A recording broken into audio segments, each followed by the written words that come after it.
Hi, and welcome to the League Show. My name's Anthony Bromley, Commissioner of the League, your current reigning champion, and manager of Who Ate All the Pies, if we're going after last year. I'm joined by Ben Chambers here. Hello. And by Adam and Josh on Satellite Link, because we can't name the video chat service. Hello. So we've got quite a few topics to talk about tonight. Obviously we've gone through a quarter of the season already. A lot's happened, a lot of transfers. We'll start it off with, first things first, Chris's meltdown, Adam. Well, where do you start with that? I mean, it was full on Ardew headbutting David Mayo yesterday. He just seemed to completely lose the plot over very little. And now, if anybody doesn't obviously know what we're going on about, this is Chris doing 2 trades in one go with myself and Jim, which has resulted in him having Aguero and Coleman, and then ending up with Vardy and Lloris. Josh, thoughts? Well, me and the boys just finished training. We're coming back into the media studio, and my assistant says to me, "Have you seen the news?" I'm like, "No, what's going on?" See the news, and I shake my head, and that was me done. I had enough. It was just bizarre. Very bizarre. I mean, it was quite a surreal thing to wake up to. I didn't quite believe it at first, that someone could be so stupid as to let their first draft pick go. I mean, letting first draft picks go is a strange thing. The majority of us have done it, obviously myself with Sanchez, but you do feel you're getting the better player out of it. I mean, Adam, if I'm correct in saying you still have your first draft pick.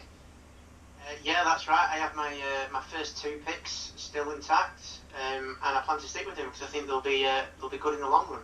And Josh, with yourself?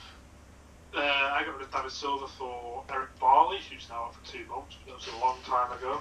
I mean, at the time, seemed a sensible transfer. At the time, obviously. yeah. But I've still got Petr Cech, one of the most consistent and better keepers in the league. So I'm happy with my decisions. And yourself, Ben? I've still got mine.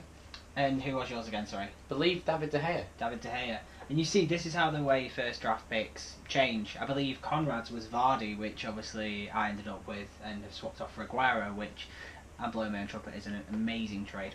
If I recall, you did get Aguero off Chris last season in an equally stupid transfer made by him. I did, and it does seem to be, I'm going to be opinionated and say this, Jim and Chris are the 2 that don't seem to have transfers that go particularly well.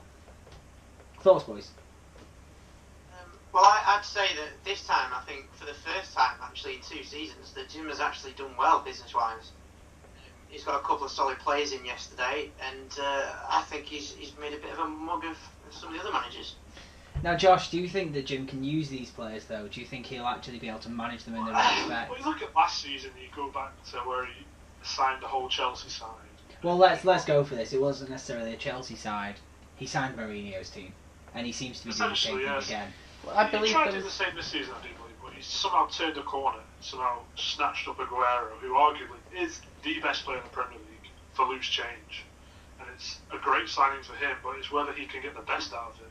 That is true. I mean, he's been dropped for Iheanacho, who's playing well. He is playing well, but playing him in the right respects obviously is important. Sorry, Ben, continue. I believe he signed a few Stoke defenders as well, which Last season. That is correct. He did sign. Also didn't go to plan. Yeah, he basically saw a team that had a good defence, signed about 3 of their defenders, and then I don't think they kept a clean sheet for 6 or 7 matches. I mean, the tactic is a strong one, but not necessarily one that works. It's a tactic of desperation, if anything. It is a bit of a tactic of desperation. Okay, moving on. So, injury crisis. It affects everyone, your best players out for however long, Adam, you've experienced it, with Harry Kane being out, obviously. I mean, you dealt with it seemingly, and you've done quite well since. How is that going to affect teams in future? Obviously, yourself, Josh, with Barley, what are your plans? Well, last season I had Dimitri Payet, who had an injury for 3 months, and I stuck out with him. He was my best player, and I kept him in the squad. And he came back and did me justice, got me a few points, vital points. Now, Josh, you brought this up yourself, so we have to mention it. Go for it. The Payet incident. If Barley comes back fit and he's doubtful, is he getting played? Play there. 2 seconds. What? Josh has been called away, I think, as his assistant. Adam, we'll go to you now. Yeah, I mean, I think obviously you mentioned Harry Kane. This season, I feel like I have been a bit plagued with injuries. Giroud, obviously, as well. He's phantom toe injury for however long now, and it's cost me. I mean, I lost 3 games in a row. I managed to arrest that slide this week. Yeah, I mean, Keynes should be back hopefully either just before or just after the next international break, which is only a game or 2 away. So, it's crossed he'll be back in amongst the goals again. Okay, so we'll go same question to you then. If Kane's a 50-50, is he starting? Oh yeah, without a question, he's starting. If he doesn't play, that's what your bench is for.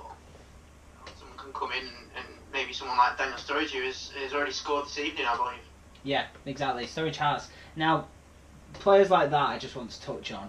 Players that, the peripherals, your Janssens, your Sturridges. I mean, we all have a few of them. I mean, Ben, if you had to highlight a player that you think isn't being used to the potential that he could have been this season, who would you have in mind? Paul Pogba, I think, could be earning more points. Paul Pogba is a big one. Obviously, biggest transfer in the world with £89 million. I mean, it could only be a matter of time before he does click. He starts performing, but at the moment, it's just not happening, is it? See, a lot of pundits and a lot of sports writers are saying that Pogba just isn't built for this league. He could do what he did in Serie A because it was an easier league. He had a lot more time on the ball. Now, I'd like to jump in there. Yeah, please do, Josh. Paul Pogba's best season is not as good as Aaron Ramsey's best season, which you'd think about it. Paul Pogba 89 million, Aaron Ramsey, Arsenal bench and injured.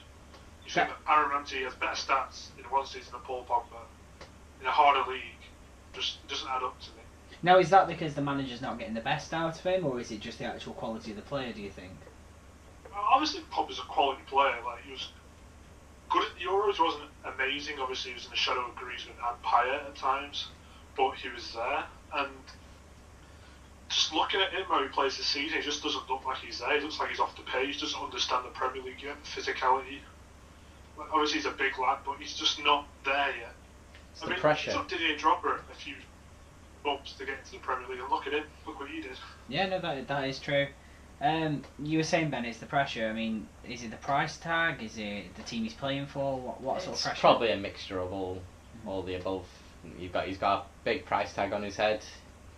Mourinho's first season, he's back at United. He always saw it as unfinished business. He's now got a point to prove, and unfortunately, it's not working for him. No. Okay, next topic. I believe Team Jim. No. We'll touch on Team Jim. We'll go to Twitter soon. Just before, we have to talk about the outcry that was Chris having a bit of a meltdown after the transfers. I mean, we all saw it. It was kind of coming. I still think there's more to come. Thoughts? Well, he's been arguing for the past couple of weeks that he has the best side in the league, and then trades half his team out. So I don't understand his thinking, really. It's like reverse psychology, but it's only backfired him. I think yesterday he seemed to have had a very long day. He made some questionable decisions, and then when people picked up on that, he immediately jumped to the defensive, and I'd say as far as going aggressive at sometimes. Got quite personal at times. He did. It's a sign of someone who has lost it, well and truly. Now, Ben, getting personal and, being a manager that can't keep his cool, we've had managers in the Premier League, we've had managers in the Fantasy League that have done it before. They've ended up leaving the club pretty soon. I mean, it's classic Mourinho, this. It is. Or Ratman. Or Ratman. I mean, is Chris on the way out? Can you see the owners getting rid of him anytime soon? It's a tough one, because he doesn't want to lose. He knows if he leaves, we win. And he doesn't want that. But I think it could possibly happen. Okay. Now, as Ben mentioned before, Team Jim. It's a hashtag that's been going on for about a month now. We still don't know where it originated. We can't find the original Twitter account. But as you can see, we've hundreds and hundreds of tweets here. Team Jim. Jim is the greatest. Hashtag Team Jim. We even have a few tweets from football reporters. So from Marcus Smith here, I really would like to know what Chris was smoking this weekend. If you have anyone spare, let me know, mate. Hashtag Team Jim. From Sergio Aguero himself. The main man. I love hearing that everybody wants me in fantasy football, but I'll always be forever yours. Hashtag one team player. Hashtag Team Jim. From Christian Driver. Just came across the fantasy football page and somebody has traded Aguero for Vardy. Madness. Whoever Jim is, good luck to you. Hashtag Team Jim. Obviously another reporter that hasn't got the full scoop of the news, but effectively that was what the transfer was. As you can see, it is branching out.